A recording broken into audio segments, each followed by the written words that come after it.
I, female 30, am single and child-free by choice. I date occasionally, but no long-term relationships. This is due to many reasons. I love my freedom. I want to enjoy my life unencumbered with responsibilities, and I really want to focus on my career. My older brother, 34, got married when he was 26. He has 2 daughters, pre-tween and preschooler. They had a traditional household. He wanted a partner who stayed home and looked after the family while he earned. She had apparently dreamed of being a homemaker and taking care of children, but she showed signs of hating it for the last couple of years. She wanted to study more and work outside, build something of her own, but my brother refused to step up or help. I warned him once, but he's told me it's none of my business how he runs his household. I kept my mouth shut since. His wife left him a month ago. She just wrote him a letter saying she can't do this and wants to explore her life. She left the kids with him and basically vanished. We have no idea where she is, and it appears neither does her family. The thing is, my brother doesn't even know how to do the most essential things. He's the kind of guy who's never changed a diaper or toasted bread. When my brother found out his wife had left, he called my mother, who rushed in to save the day. She thought it was short term and my sister-in-law would be back, but she hasn't. My father's unwell and needs her home soon. They live hours away. My brother suggested she take the kids home with her. My dad said no. He's retired, and they're both getting old. He doesn't want to have kids in the house full time, taking up her time and energy. Since that was a no-go, my brother asked me to either move in with them or help out or take the kids in with me. I refused. From what I see, he's a grown adult, and these kids are his responsibility. I chose to live the way I do and do not want to sacrifice my life for his choices. My family's pressuring me, saying stuff like how my brother doesn't know how to take care of kids, how little girls need a woman, how family helps family, etc. My brother's calling me cold-hearted for not even trying to help. Am I the idiot? Edit.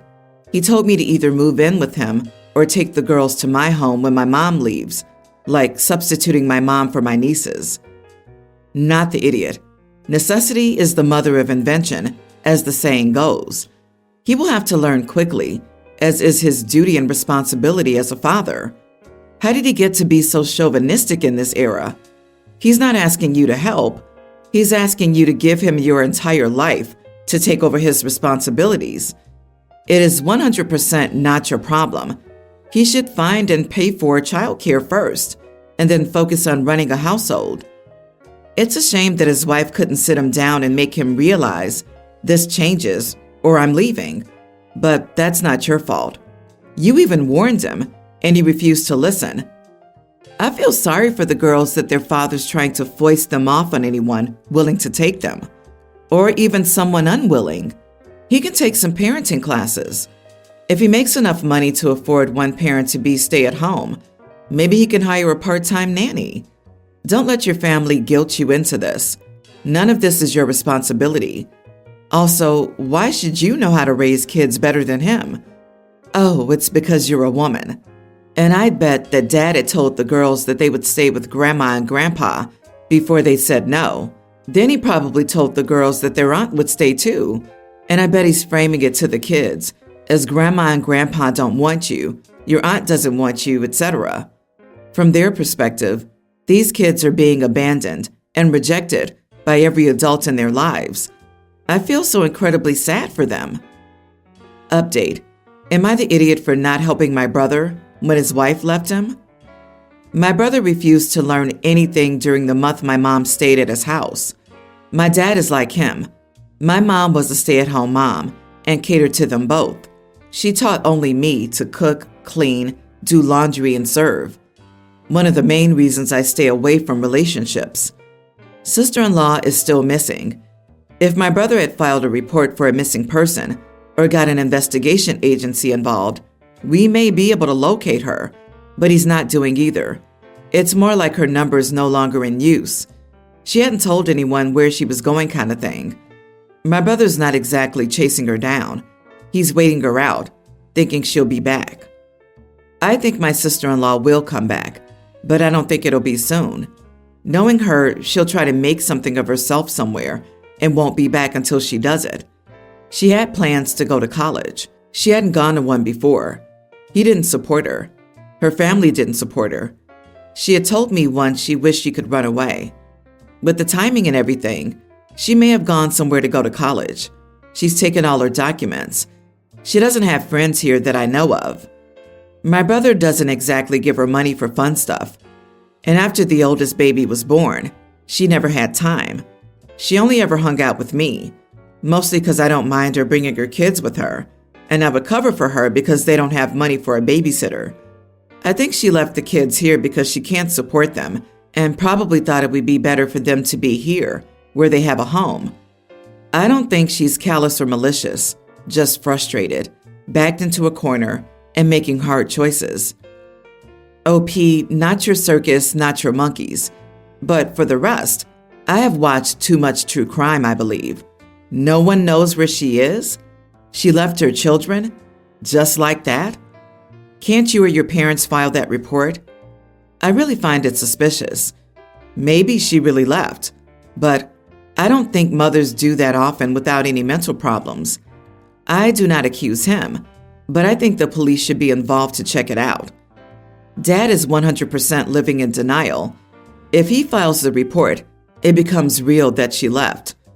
OP, your brother has some nerve calling you cold-hearted when he's trying to give his children away to anyone who will take them. I bet his wife just got fed up with his BS. I'm sorry for your nieces and sister-in-law. Still, your brother is a misogynistic idiot who deserves no help from you. If your family isn't willing to sacrifice themselves to rescue your brother, how can they expect you to sacrifice yourself? I would stop communicating with all of them. However, OP, please file a missing person report. Update number 2. Am I the idiot for not helping my brother when his wife left him? In the update I had given, no one knew where she was based on the info I was given by my mother. She told me they had communicated with sister-in-law's parents as well. Hearing that she had taken all her documents, and per her note, I trusted that she had gone somewhere where she could study and make something of herself, but a lot of comments had me questioning it all. Many of you wanted me to file a report as a missing person. What I realized is that my parents and I not filing it made sense. We know and trust my brother, but why didn't my sister-in-law's parents file a report? They should have made me more suspicious, right? So I called sister-in-law's mom. She didn't sound worried or sad, so I was more suspicious. I asked her if she knew where sister-in-law was. She said they don't know. Sister-in-law said nothing to them, etc. I told her I would file a report today to know she was safe. Her mom panicked at that and told me not to, that sister-in-law will come back home when she's ready. I told her I had to file a report unless I knew she was safe. She kept insisting I didn't have to. It was very suspicious. 5 minutes after my call, I got a call from an unknown number. It was sister-in-law. She was panicking and more or less begged me not to file a report. Turns out she was in another state, crashing with distant family.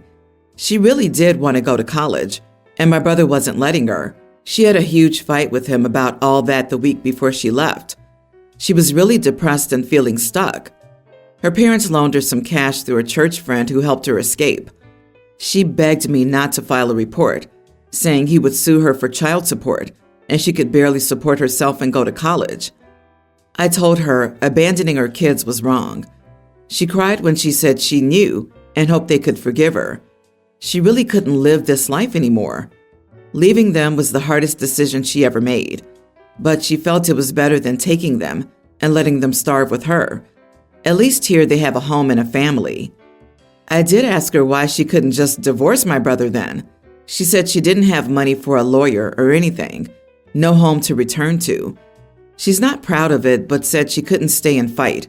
She didn't tell me where exactly she was, didn't want to risk it, asked me not to give her number to my family. I did tell her about the situation with the kids. She just said my brother will figure it out. She cannot help in any way right now. She'll come back to her babies when she can. Good grief, people suck. Figure your life out before you procreate. Everyone's the idiot. Not for not helping out physically with the children, but for not giving the number to your brother. His wife is no better than a deadbeat dad running away from paying child support. She needs to be taken to court and made to pay. She needs to get a job and figure it out. She needs to deal with the consequences of her actions, no different than your brother does with his. My cousin Jay got pregnant when she was 19. She was out of high school and lived with our grandparents. It wasn't a good time for her. Her half-brother and I were both in 12th grade, and we had jobs. We decided to help her out of our own free will. No one asked us to or asked us for money. We just loved her and knew she needed support. She had a girl named Callie. We helped buy diapers and formula. We babysat so Jay could work and go out every once in a while. Jay met a nice guy and married him 2 years ago. He has 2 kids from a previous relationship that he gets on the weekends. Callie's a tween now, and I still hang out with her. Lately, Jay's been asking me to take out her stepkids when I take Callie out. I told her no, I don't know those kids and don't really want to be responsible for them. I like spoiling my little cousin, but that's it. She's been great practice for when I have kids. Jay says I'm creating a schism between her kids because Callie returns from hanging out with me and the other kids get jealous. She thinks I should take all the kids or stop doing stuff with Callie. Callie heard her, and she may have picked up some language from me because she was very vocal about her displeasure. My mom thinks I should take the kids. I said I would, if she would keep an eye on them around the axes, knives, and throwing stars. She said we could take the kids to a bouncy play area. I said she could take the kids there while Callie and I did our thing, and we could catch up after. She said I was missing the point. I don't need to include those kids. Not the idiot. You have a special bond with Callie, not her stepkids. Kids need to learn to manage disappointment, and this is an excellent opportunity for them to get some practice in it. Not everything in life is fair and equal, which can be painful to accept, but it's also a reality we must accept. The kids have been barely step-nibblings for 2 years, and their dad only gets them on the weekends. So why is the new husband ready to pawn his kids off on other people the 2 days he gets them? The dude's already just the weekend dad. If Callie wants the step-siblings to join, she's the one who has to ask OP. Otherwise, the dad needs to figure this crap out. You aren't obligated to take out any kids you don't want to, but I can see why your cousin is upset. It's causing an issue between Callie and the other kids, and I'm sure they're hurt over it. I understand not wanting to be responsible for the kids when you're doing activities, but wow, you can't even throw in a simple McDonald's trip or something one day? Regardless, this situation sucks. You should actively try and make it better. Chances are to create a better bond between the kids, you're going to find yourself left out. You don't live in a vacuum. You have to see how your actions are affecting 2 innocent kids. To ignore that is just wrong. So, I'm a single father to my daughter, Sarah, who recently started her sophomore year of high school. Sarah has autism, and though she's not especially learning disabled, she takes all mainstream or advanced classes. She does have trouble regulating her emotions and navigating social situations. She's very independent and needs minimal accommodations, though thanks to the accommodations that she does need, I'm used to dealing with the school district's special education programs. So far, I've not been especially impressed. Another thing to note about Sarah is that she has trouble controlling her temper and is very protective of her personal property. So anyway, Sarah has this little fuzzy penguin plush that she calls Percy. She uses Percy as a sensory toy because his fuzzy texture helps her to calm down. Percy was bought for Sarah by my late wife, her late mother, so needless to say, Percy is very special to Sarah. In Sarah's math class, a boy named Milo is special needs. Milo has an aide who works with him. This situation involves his aide, who I'll call Mr. A. The teacher of the class is Miss T. The way Sarah tells it, on Friday during her math class, while she was working quietly and fidgeting with Percy, Mr. A came up to her and asked her to give Percy to Milo. Sarah said no, and Mr. A tried convincing her to share Percy. Mr. A later said that he was asking nicely, but according to Sarah and her table mate, he was being extremely condescending, talking to her like one would talk to a little kid. This culminated in Mr. A trying to take Percy out of Sarah's hands, and Sarah slapping Mr. A's hand and yelling at him.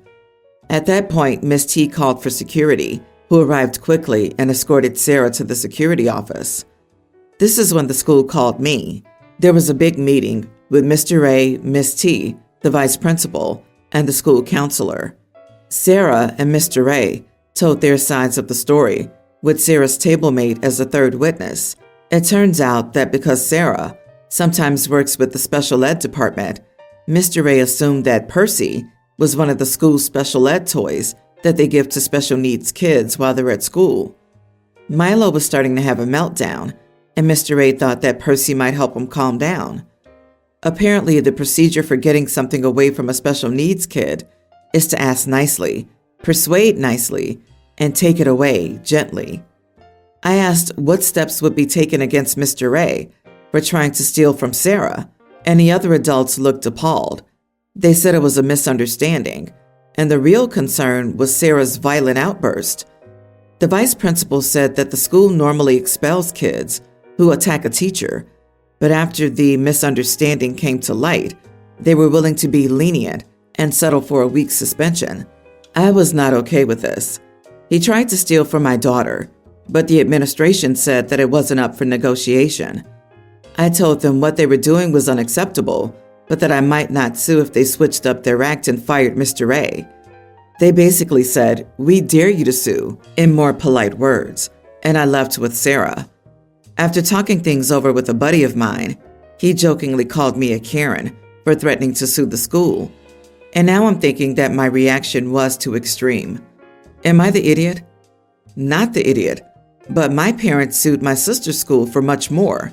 They have deep pockets, so be prepared to fight. It took over 4 years for them to settle. They were hoping to drain my family of money, but my mom's lawyer got so angry, he took her case pro bono if she did the legwork.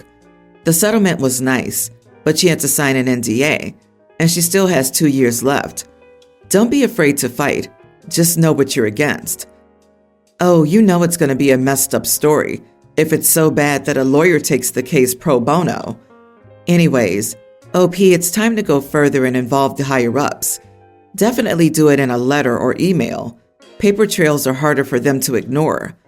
I did this by sending a certified letter to the school board, the principal, and the teacher regarding the laws they were breaking. My child was suddenly not going to be moved, and the principal was removed for the following year. Oh, don't send a certified letter. Get your lawyer to send a certified letter. Not the idiot. The A tried to steal your daughter's security object, and she's facing trouble for defending herself. On a side note, help your daughter make a little vest and carry a bag for Percy that says Sarah's BBF or something, so she can show that it is her personal property. If you have any of your wife's old scarves or clothes to make it out of, that would be extra special for her.